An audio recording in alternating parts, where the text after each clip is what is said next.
वर्तमान समय पीजी को लेकिन कौन रही बड़ अपडेट डिटेल्स आम एठारे कथा हबा एवं किछि पिलांकर क्वेश्चन रहुछि कि सारे पीजी एंट्रेंस चलित वर्ष हबो ना हबोनी। तो से रिगार्डिंग भी डिटेल्स कथा हबा वीडियो को शेष पर्यंत देखुथांतु।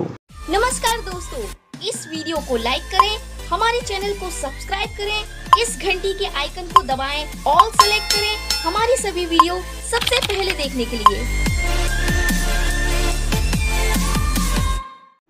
देख पिला माने तुम चलित वर्ष 113टा इंस्टीट्यूट रही कॉलेज रही यूनिवर्सिटी रही ठीक अच्छे मिसिकी एवं 28,922टा सीट रोचे पिला आवेदन कर तुम फीस देकी 62,544 जन ठीक अच्छे मैंने तुम जापर सीट अधारू आहरी कम अच्छी।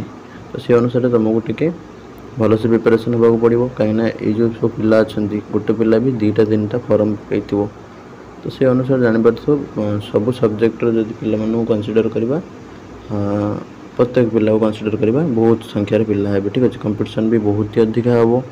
तो से अनुसार तुम मैंने कौन कर प्रिपेरेसन भल से जारी रख तुम टेलीग्राम चैनल में जॉइन हो जाओ ओडिया पिला माने ओडिया ग्रुप रे जॉइन हो अन्य समस्त ऑनर्स पिला माने मोर सीपीडी 2024 ग्रुप जोटा रही जॉइन होकर प्रैक्टिस कर एमसी को जहाँ भी टाइम टू टाइम दिया होची। तापर सबुठू इम्पोर्टेंट कथा है जो मानकर सब क्वेश्चन रोला कि सारे पीजी एंट्रेंस चलित वर्ष हम कि ना नवीन सरकार तो बदली जी हम कि ना। तो देखो हायर एजुकेशन डिपार्टमेंट तुम फॉर्म फिलअप सरला तो सरकार चेंज हेल्ले किसी इफेक्ट पड़ोनी तुम एंट्रेंस जमी होता सेमती हम।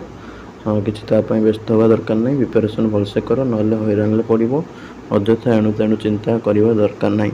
किए कौन स्कॉलरशिप बंद हो किए कौन कालिया बंद हो किए कौन ममता बंद हो किए कौन एंट्रेंस हेनी डायरेक्ट एडमिशन हम ये सब लोक कथा को विश्वास न करके तुम पढ़ापढ़ी जारी रख कहीं तुम हायर एजुकेशन डिपार्टमेंट तरफ एंट्रेंस कंडक्ट कर एसएसपी द्वारा कौन तुम सरकार बदलवा नहीं कौन तुम परिवर्तन हेनी। आ गोटे कथा है तुम 24 क्रेडिट जोटा इलेक्टिव पेपर जो मैंने सब पीजी कर प्लस 3 तुम जो ऑनर्स थी से ऑनर्स पीजी करूँ इलेक्टिव पीजी करने चाहूँ तो इलेक्टिव जब पीजी कर तुम 24 क्रेडिट मैंडेटरी रोचे ठीक अच्छे।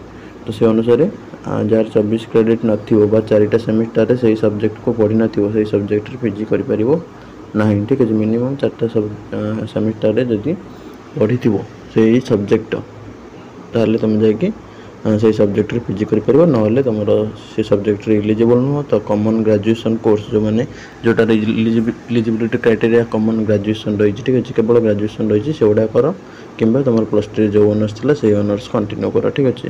जोटा कॉमन कोर्स रोचे जोटा केवल ग्रेजुएशन मागुच एनी ग्रेजुएट एवं तुम जोटा तुम प्लस 3 ऑनर्स थी से रिगार्डिंग जो कोर्स रोचे कर ता व्यतीत जब तुम इलेक्टिव पीजी करने चाहो तो मिनिमम 24 क्रेडिट थी दरकार ठीक अच्छे।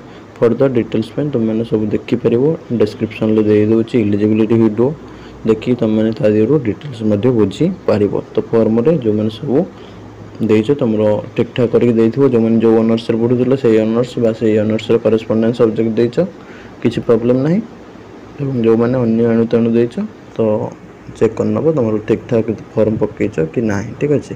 तो से अनुसार तुम यहाँ वर्तमान समय किसी अपडेट एवं तुम एडमिट कार्ड आसीज जून 22 तारिख रू आसिले तुमको इनफॉर्म करदेवी केमती कौन डाउनलोड कर। रही नमस्कार, जय जगन्नाथ।